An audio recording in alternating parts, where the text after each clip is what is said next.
Hi everyone, welcome back to my channel learn mathematics. आज के इस वीडियो में हम बात करने वाले हैं CTET paper 2 solution and explanation December 2019 question 36 to 40 हम यहाँ पे डिस्कस करेंगे।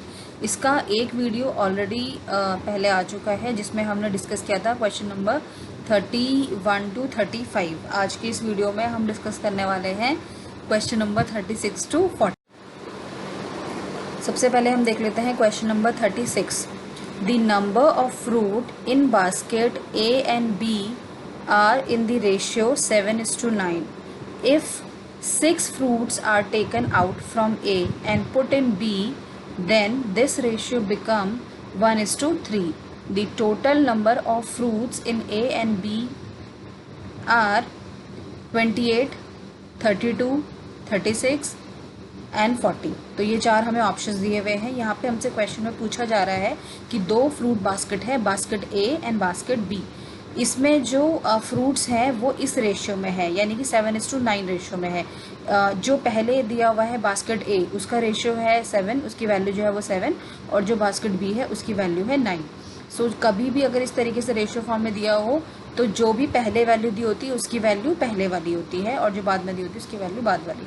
सो अगर हमने 6 फ्रूट निकाले बास्केट ए से और उन 6 फ्रूट्स को हमने बास्केट बी में डाल दिया, यानी कि ए से हमने निकाले और बी में डाल दिया, उसके बाद जो नया रेशियो बन जाता है वो बन जाता है 1:3। यानी कि ए का रेशियो हो गया 1, ए का हो गया वैल्यू 1 और बी की वैल्यू हो गई 3। अब हमें निकालना है the total number of fruits in A and B. So A and B में कितने टोटल फ्रूट्स हैं, यानी कि सबसे पहले हम ए की वैल्यू निकालेंगे, फिर हम बी की वैल्यू निकालेंगे कि कितने फ्रूट्स हैं उनमें, क्योंकि यहाँ जो दिया है वो रेशियो की फॉर्म में दिया है, नंबर्स की फॉर्म में नहीं दिया। तो हमें नंबर्स की फॉर्म में दोनों में वैल्यूज़ निकालनी है और उसके बाद दोनों को ऐड करना है हमें, तो वो हमारे निकल आएंगे total number of fruits in A and B.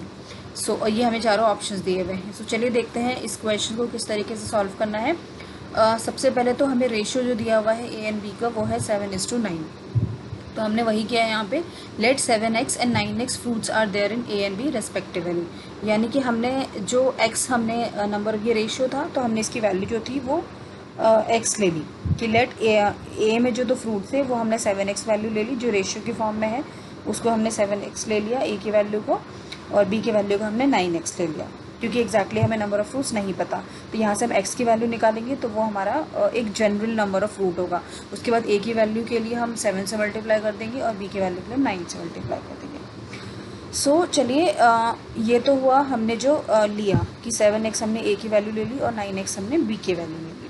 अब हम इसे सॉल्व कैसे करेंगे। अब now according to the question हमें क्या बोला हुआ है कि हमने 6 फ्रूट ए बास्केट में से निकाल दिए और बी बास्केट में ऐड कर दिए, तो इसीलिए हमारी वैल्यू क्या होगी 7x - 6, क्योंकि 7x तो ए की वैल्यू थी, उसमें से हमने 6 जो फ्रूट थे वो निकाल दिए तो इसलिए -6 कर दिया, और 9x जो थी वो बी की वैल्यू थी, उसमें हमने निकाल के वहाँ से निकाल के ए से निकाल के बी में ऐड कर दिए, तो इसलिए हमने ऊपर माइनस कर दिया और नीचे जो है हमने 9x वाली वैल्यू में प्लस कर दिया।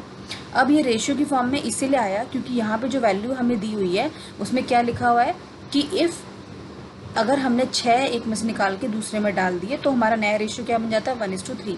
तो रेशियो को तो हम हमेशा इसी तरीके से लिखते हैं ना, अपॉन की फॉर्म में।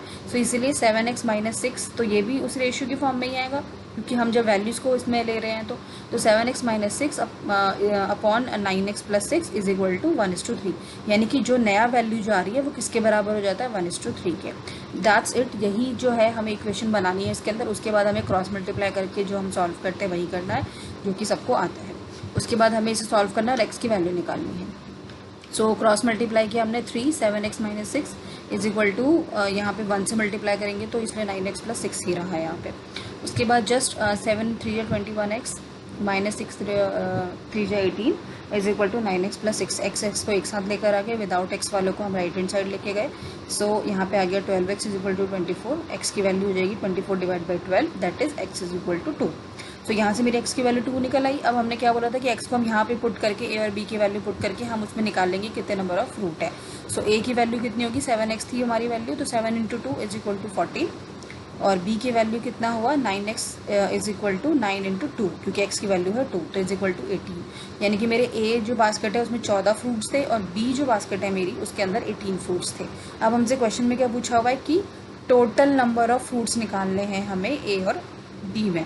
So total number of fruits के लिए जैसे कि मैंने आपको क्वेश्चन में बताया था कि आपको क्या करना है, दोनों को ऐड करना है।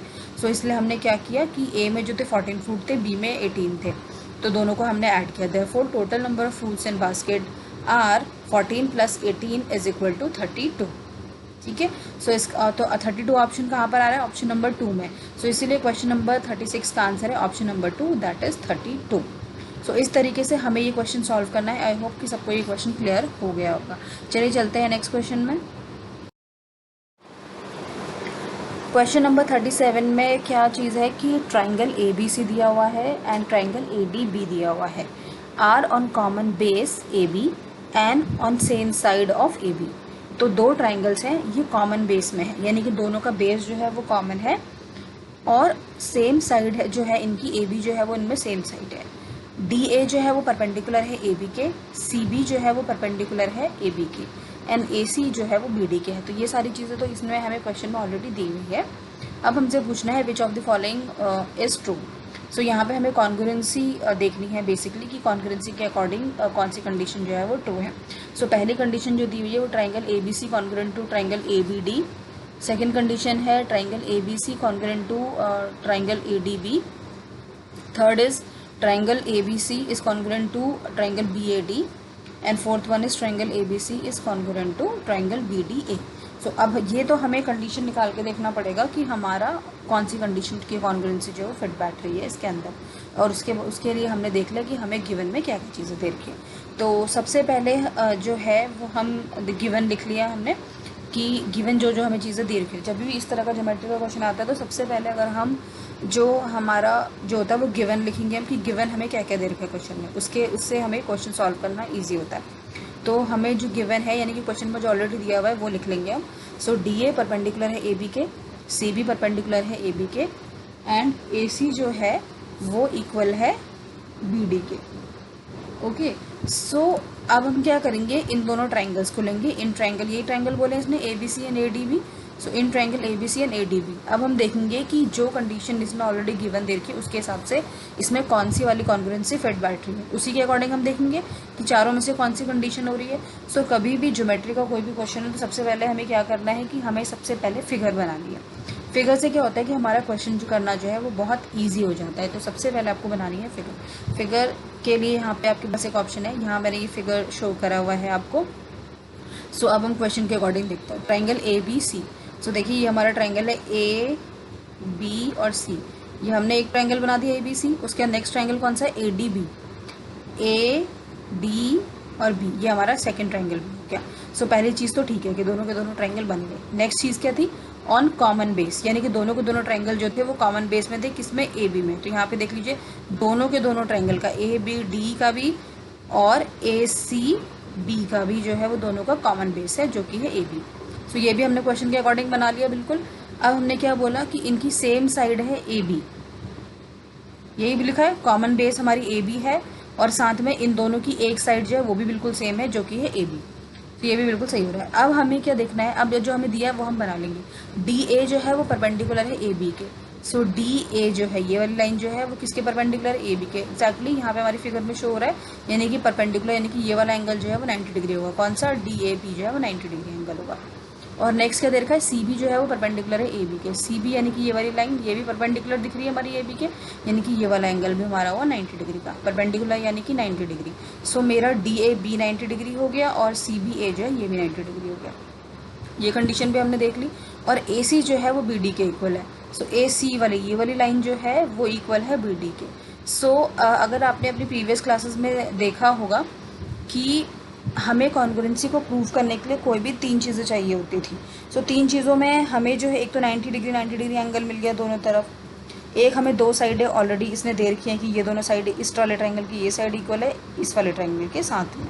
सो दो चीज़ें हमें मिल गई। तीसरी चीज़ क्या थी हमारी कि ये दोनों के दोनों जो हैं उनमें एक कॉमन बेस है जो कि है AB, यानी कि AB is equal to AB। So same हमने वही चीज़ यहाँ पे करी हुई है कि सबसे पहले जिन ट्रायंगल को हमें देखना होता है कॉन्ग्रुएंसी वो लिखते हैं। So in triangle A B C is equal to A D B. A B जो है वो ए बी है, जैसे मैंने बताया कॉमन साइड है दोनों में, तो ये कंडीशन तो ये हो गई। सेकेंड कंडीशन क्या है, ए बी सी इक्वल है एंगल बी ए डी के किस 90 डिग्री जो है, जो कि मैंने अभी आपको ऑलरेडी बताया यहाँ पे। और थर्ड जो है वो है A C is equal to B D, जो कि ऑलरेडी गिवन है। सो तीनों कंडीशन हमारी प्रूव हो गई। इसका मतलब हम ये कह सकते हैं कि हमारे ये दोनों ट्राइंगल्स जो हैं वो कॉन्ग्रुएंस है। अब ये कॉन्ग्रुएंसी जो होगी वो हमारी कैसे निकलेगी, किसी भी ट्राइंगल में अगर राइट एंगल बन रहे हैं दो, यानी कि एक राइट एंगल जो है वो दूसरे राइट एंगल के साथ में इक्वल है, तो इसका मतलब वहाँ पे जो है वो वहाँ पे आपकी जो है वो RHS वाली कॉन्ग्रुएंसी लगेगी। ठीक है, सो इसीलिए यहाँ पे हमारी लग गई RHS कॉन्ग्रुएंसी।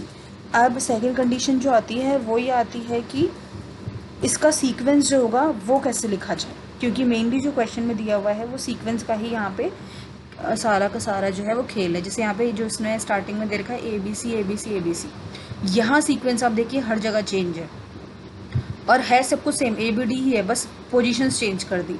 सो इसको देखने के लिए हम क्या करते हैं कि जो हमने कंडीशंस ली हुई रहती हैं कॉमन, उनको हम ध्यान से देखेंगे। देखिए स्टार्टिंग का तो ABC है, तो इसलिए हमने वो सब में कॉमन है, तो इसलिए हमने ABC देख लिया। अब इसके साथ देखना है हमें कि ये कौन सी कंडीशन इसके साथ फिट बैठेगी। इसका क्या तरीका होता है, ये देखिए AB जो था वो AB के इक्वल है, इसका मतलब यहाँ पे AB आ रहा है, यानी कि ट्राइंगल के स्टार्टिंग में AB आ रहा है, तो इस वाला जो दूसरा वाला ट्राइंगल उसके भी स्टार्टिंग में AB आना चाहिए। अब यहाँ पे आप कंफ्यूज मत होइए, क्योंकि यहाँ पे AB की जगह BA है, बट है तो सेम ही लाइन, चाहे आप AB को AB लिखे या BA लिखे, इट्स कोई प्रॉब्लम नहीं होती। सो AB सेम आ गए तो ये वाली कंडीशन फुलफिल होगी। अब नेक्स्ट देखिए, एंगल ABC जो है वो एंगल BAD के इक्वल है।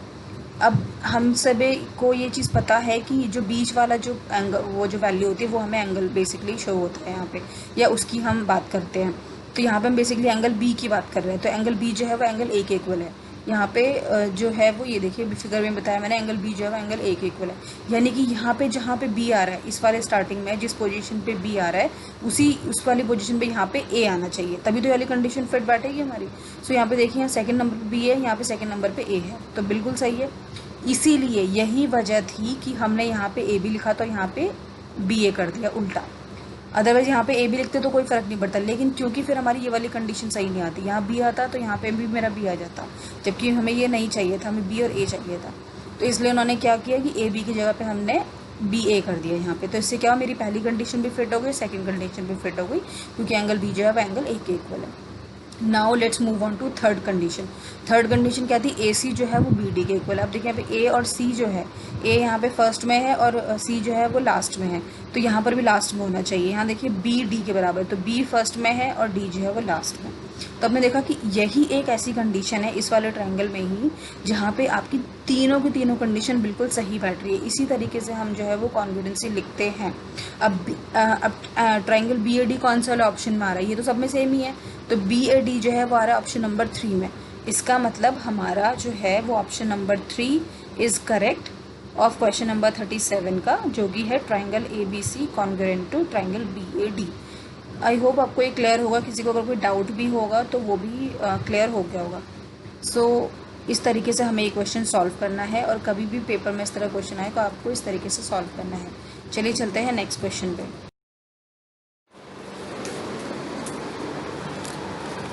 Question number 38, the side of 4 triangles are given below. आपको 4 ट्राइंगल्स दिए हुए हैं और उन चारों की साइड जो है वो ये दे रखी है ऑप्शंस में। A 20 centimetre, B 22, C 24, D जो है वो 15 सेंटीमीटर, 32 सेंटीमीटर, 37 सेंटीमीटर, C जो है वो 11, 60, 61 और D जो है वो 19 सेंटीमीटर, 40 सेंटीमीटर एंड 41 सेंटीमीटर। तो ये 4 ट्राइंगल्स की अलग अलग साइड दे दी हमने। तीनों साइड ट्राइंगल 3 साइड से मिलके बनता है, तो तीनों की तीनों साइड जो है वो 20, 22, 24, 15, 32, 37, 11, 60, 61, 19, 40, 41। तो ये चारों की चारों आपको साइड यहाँ पे दे दी। अब हमें करना क्या है basically, which of them forms are right triangle. हमें बेसिकली ये बताना है कि इन चारों में से कौन सा ऐसा ऑप्शन है जो कि राइट ट्रायंगल फॉर्म कर रहा है। राइट ट्रायंगल की क्या कंडीशन होती है कि उसका एंगल जो है वो 90 डिग्री होना चाहिए, एक एंगल ज़रूर 90 डिग्री होना चाहिए। ऑप्शन हमारे क्या है, ए, option 1 is A, option 2 is B, option 3 is C and option 4 is D। तो वो तो बेसिकली हमें इन चारों को थोड़ा समझना पड़ेगा, उसके बाद ही हम बताएंगे कि इन चारों में से कौन सा जो है वो राइट ट्रायंगल फॉर्म करेगा। सो चलिए देखते हैं। अब हमें पता है, हमने अपनी प्रीवियस क्लास में भी चीज़ पढ़ी हुई है कि राइट ट्रायंगल के लिए हम हमेशा एक ही चीज़ होती है जो कि होती है Pythagoras theorem. Best and easy method होता है, कभी भी राइट ट्रायंगल की बात है तो आपको पाइथागोरस थ्योरम प्रूव करनी है। अगर तो पाइथागोरस थ्योरम प्रूव हो रही है इसका मतलब वो ट्रायंगल राइट ट्रायंगल है, ये कंडीशन होती है। अब हमें क्या करना है, बेसिकली इन चारों में से जिसमें भी पाइथागोरस थ्योरम प्रूव हो रही होगी वो वाला ट्रायंगल जो है, वो वाली वैल्यू जो है वो राइट ट्रायंगल फॉर्म करेगी। यही चीज़ हमें करनी है। सो अब हम देखते हैं ए बी का स्क्वायर पाइथागोरस थ्योरम में क्या होता है हमारा, कि ये मैंने आपको यहाँ पे ट्रायंगल शो करके दिखाया हुआ है, this is our triangle A B C. ठीक है, सो ये हमारा होता है परपेंडिकुलर, ए बी जो है वो परपेंडिकुलर होता है, बी सी जो है वो बेस होता है, और ए सी जो है वो हमारा होता है hypotenuse. So according to Pythagoras theorem क्या होता है, परपेंडिकुलर का स्क्वायर प्लस बेस का square is equal to hypotenuse का स्क्वायर, ये कंडीशन होती है। अगर मैं इसे वैल्यूज की फॉर्म में बात करूँ तो क्या होगा हमारा यहाँ पे, अगर मुझे प्रूव करनी है इस फिगर के अकॉर्डिंग, तो ये होगा ए बी का स्क्वायर प्लस बी सी का स्क्वायर इज इक्वल टू ए सी का स्क्वायर। और ये जो इस तरह का जो हमने शो किया यहाँ पे, ये शो करता है कि वो एंगल 90 डिग्री है। कहीं पे भी इस तरह का अगर शो किया हुआ है बॉक्स टाइप का जहाँ पर भी, तो वो मेंशन करेगा कि वो एंगल 90 डिग्री है। तो हम अभी ये कंडीशन मान के चल रहे हैं कि this triangle is a right triangle. Okay, so हमने वही चीज़ लिखा है यहाँ पे, ए बी का स्क्वायर प्लस बी सी का स्क्वायर और ए सी का स्क्वायर। अब जिसके साथ भी ये कंडीशन फॉलो होगी वो हमारा होगा आपका राइट ट्रायंगल फॉर्म करेगा। सो हमने एक रैंडमली यहाँ पे जो है वो 11 वाला ले लिया, क्योंकि यहाँ पे हमें देख के पता चल रहा था। सो इसलिए हमने 11 का स्क्वायर लिया प्लस 60। ये ए जो है ये हमारी अंडरस्टूड है कि ये वैल्यू ए बी की होगी, फिर उसके बाद बी सी की होगी, फिर ए सी की होगी। ठीक है, सो ए की वैल्यू हमने ली 11 का स्क्वायर, बस यहाँ वैल्यूज पुट करी, बी की जगह पे 60 पुट कर दिया और सी की जगह पे 61 पुट कर दिया। 11 का स्क्वायर होता है 121, 60 का जगह होता है हमारा 3600 और 61 का होता है 3721। इन दोनों को ऐड करेंगे तो 3721 इज इक्वल टू 3721। तो यहाँ पे हमारे left hand side is equal to right hand side हो गया, यानी कि यही एक ऐसा ट्राइंगल है जो कि आपका फॉर्म करेगा राइट ट्रायंगल। इसके अलावा, क्योंकि यहाँ पे मुझे सिर्फ आपको सॉल्यूशन दिखाना है इसलिए मैंने यही वाला ऑप्शन लिया है। इसके अलावा आप जो है पेपर में तो आपको सारे चेक करने पड़ेंगे 1 बाय 1, बहुत बड़ा कोई कैलकुलेशन नहीं है, इजी कैलकुलेशन है। सो यहाँ पे क्या है कि इन चारों में से आप चेक भी करिए, अपना पेपर में सॉल्व करके देखिए कि आपको सिर्फ एक सी ही ऐसा ऑप्शन मिलेगा जो कि आपका इक्वल होगा left hand side is equal to right hand side, यानी कि पाइथागोरस थ्योरम फॉलो करेगा। अदरवाइज बाकी जो ऑप्शन है वो नहीं फॉलो करेंगे। इसका मतलब बाकी तीनों राइट एंगल नहीं है, सिर्फ यही एक ऐसी है जो कि आपका राइट एंगल फुलफिल करेगा। सो क्वेश्चन नंबर 38 का आंसर है option number C, that is 11 centimetre, 60 centimetre, 61 centimetre. ये तीनों ऐसी वैल्यू हैं जो कि आपकी जो है वो राइट एंगल फॉर्म करेगा। I hope it is clear to all. Let's move on to next question. Question number 39, the angles of a quadrilateral are in the ratio 3:5:7:9। आपको पता है क्वाड्रिलेटरल जो होता है वो होता है जिसकी 4 साइड्स होती हैं और जिसमें 4 एंगल्स होते हैं। तो चारों एंगल को जो अगेन यहाँ पे आपको रेशियो के फॉर्म में दे दिया, जिस तरीके से हमने फर्स्ट क्वेश्चन समझा था यहाँ पे। सो 3:5:7:9 हमें पता है, कभी भी इस तरह के रेशियो के फॉर्म में दिया हो तो हमें वैल्यू जो है वो एक्स उसके साथ एक्स मल्टीप्लाई करके हमें वैल्यूज लेके हम क्वेश्चन को ईजिली सॉल्व कर सकते हैं। तो यहाँ पर भी हम वही तरीका करेंगे। क्वेश्चन पढ़ लेते हैं। Let's again comes to our question, what is the difference between the least and the greatest angle of the quadrilateral. Okay, so हमें चारों एंगल्स का यहाँ पे रेशियो दे दिया है। हमसे पूछा जा रहा है कि लीस्ट यानी कि सबसे छोटा एंगल जो होगा और जो सबसे बड़ा एंगल होगा उनके बीच में डिफरेंस क्या है। तो यहाँ पे सबसे पहले तो हमें चारों एंगल की वैल्यू निकालनी पड़ेगी, या फिर हम ऐसा भी कर सकते हैं कि सिर्फ लीस्ट वाला सबसे छोटा एंगल जो होगा उसकी वैल्यू निकाल लेंगे और ग्रेटेस्ट एंगल की वैल्यू निकाल लेंगे और दोनों को माइनस कर देंगे। डिफरेंस तो तभी निकलेगा जब हम दोनों को माइनस करेंगे। सो ऑप्शन दिया हुआ है यहाँ पे, ऑप्शन 1 जो है वो 50 degree, option 2 60 degree, option 3 72 degree and option 4 is 90 degree. So चलिए देखते हैं इसे किस तरह के सॉल्व करने हैं। Let these angles be 3x 5x 7x 9x। वही जो मैंने आपको कहा था, अभी जो भी हमें वैल्यूज दी हुई है उसको हम एक्स की फॉर्म में लेके हम उसको वैल्यू निकाल लेंगे। और यहाँ पे फिर सबसे पहला काम होगा हमारा एक्स की वैल्यू, क्योंकि हमारी एक्स की वैल्यू निकल जाएगी तो हम उसके बाद चारों की वैल्यू निकाल सकते हैं इनको मल्टीप्लाई करके डायरेक्टली। अब अकॉर्डिंग टू दी क्वाड्रिलेटर, आप सबको ये चीज़ पता होगी, नहीं पता है तो मैं बता दीजिए कि क्वाड्रिलेटर के चारों एंगल्स का सम जो होता है वो होता है इक्वल टू 360 डिग्री। वही चीज़ हमें यहाँ फॉलो करनी है। ये चारों एंगल्स की वैल्यू निकल गई। तो इस अब हम क्या करेंगे, चारों एंगल को प्लस करके इज इक्वल टू 360 डिग्री के इक्वल होना चाहिए, वही चीज़ हमने यहाँ पे लिखी है। 3x plus 5x plus 7x plus 9x is equal to 360। ये जो है ये एंगल्स की वैल्यू है, इस चीज़ को याद रखिए, इसीलिए हमने इज इक्वल टू 360 डिग्री, ये डिग्री है। सो क्योंकि क्या कंडीशन है यहाँ पे, sum of all angle of quadrilateral जो होता है वो 360 डिग्री के इक्वल होता है, इसलिए हमने चारों एंगल को जो है वो 360 डिग्री के इक्वल कर दिया। सो हमें x की वैल्यू निकालनी है, जो कि बहुत ईजिली निकल जाएगी। 24x is equal to 360 degree, 2x is equal to 30, और यहाँ पर आपके x की वैल्यू जो है वो आ जाएगी आपकी 15। ठीक है, अब हम क्या करेंगे, अब क्योंकि मेरी x की वैल्यू, तो मुझे यहाँ पे चारों की वैल्यूज निकालने की ज़रूरत नहीं है। Why I will waste my time, I will just find the value of least and the greatest angle, क्योंकि मुझे पेपर में लिमिटेड टाइम मिलता है और मुझे जो है डिफरेंस जो पूछा गया है वो सिर्फ लीस्ट और ग्रेटेस्ट के बीच में ही पूछा गया है।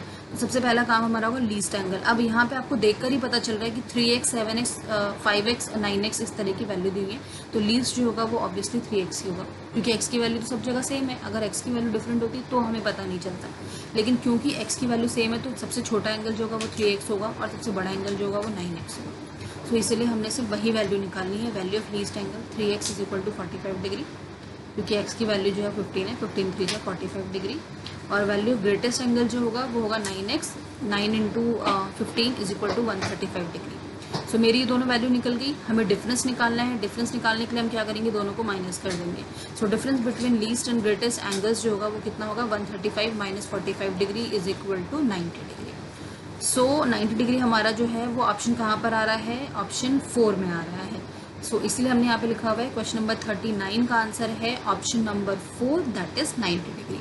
यानी कि जो डिफरेंस होगा लीस्ट और ग्रेटेस्ट एंगल के बीच में of a quadrilateral is 90 degree. So इस तरीके से हमें ये क्वेश्चन सॉल्व करना है। चलिए चलते हैं नेक्स्ट क्वेश्चन में, और जो कि इस प्रेजेंटेशन का हमारा लास्ट क्वेश्चन है। Question number 40, the perimeter of a triangle is 12 centimetre if all the 3 sides have length, यहाँ पे हम ब्रैकेट में दिया हुआ इन सेंटीमीटर में, लेकिन सेंटीमीटर में बात कर रहे हैं, in integers, then how many such different triangles are possible. Okay, so यहाँ पे क्या क्वेश्चन पूछा हुआ है कि जो ट्राइंगल का पेरीमीटर है वो है 12 सेंटीमीटर।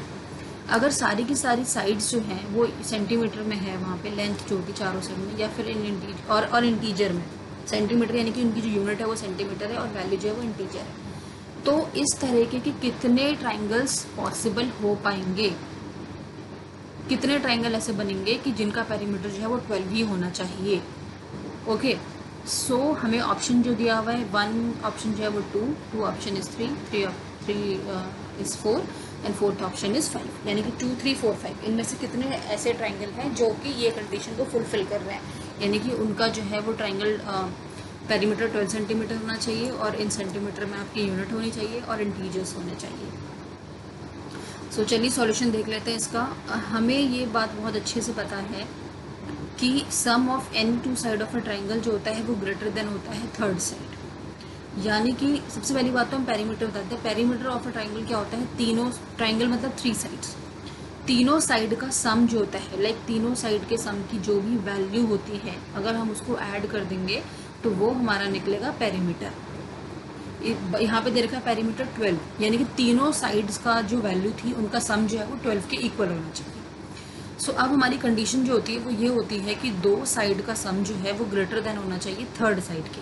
तो ये कंडीशन हमें ये कंडीशन अब हम कब फॉलो कर सकते हैं, जब ये दोनों चीज़ें होंगी कि सम ऑफ 2 साइड जो है वो ग्रेटर देन 6 होना चाहिए।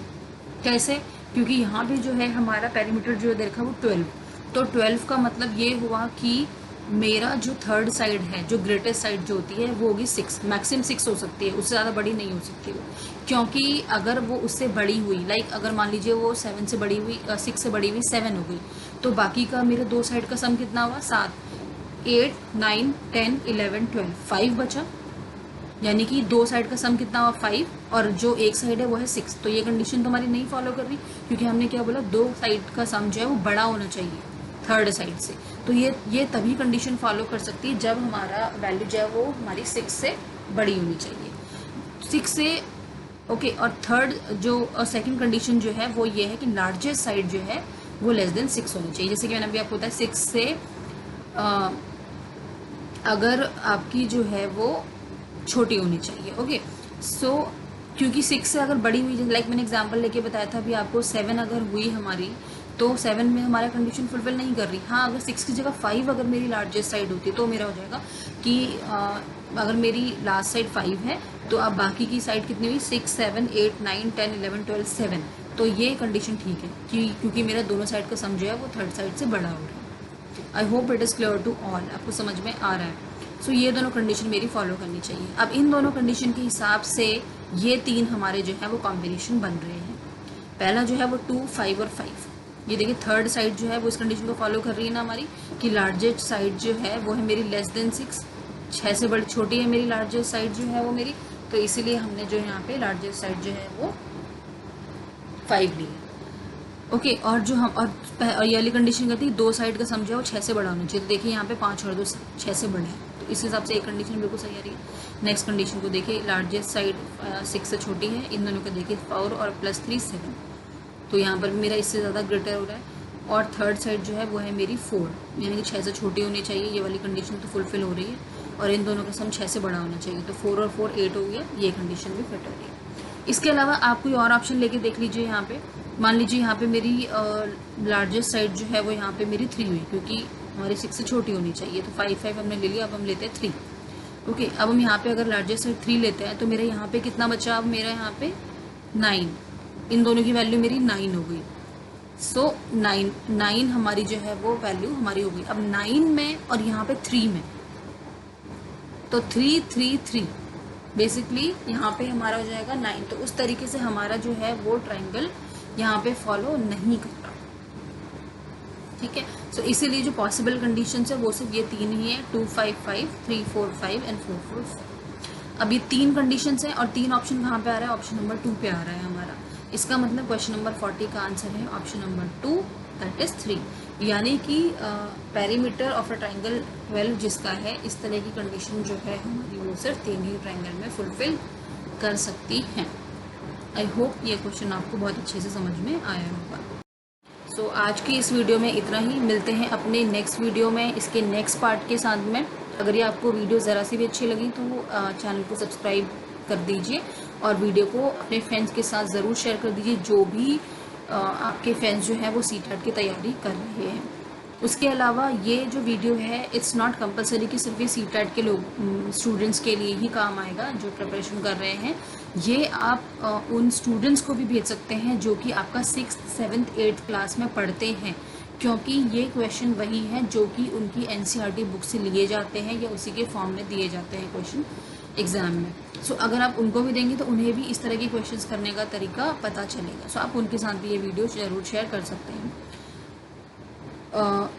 चैनल सब्सक्राइब करने के बाद बेल आइकन भी ज़रूर प्रेस कर दीजिए, इससे आपको वीडियो की नोटिफिकेशन जल्दी मिल जाएंगे और आप नया वीडियो देख सकेंगे। मिलते हैं अपनी नेक्स्ट वीडियो में, till then bye bye, thank you for watching.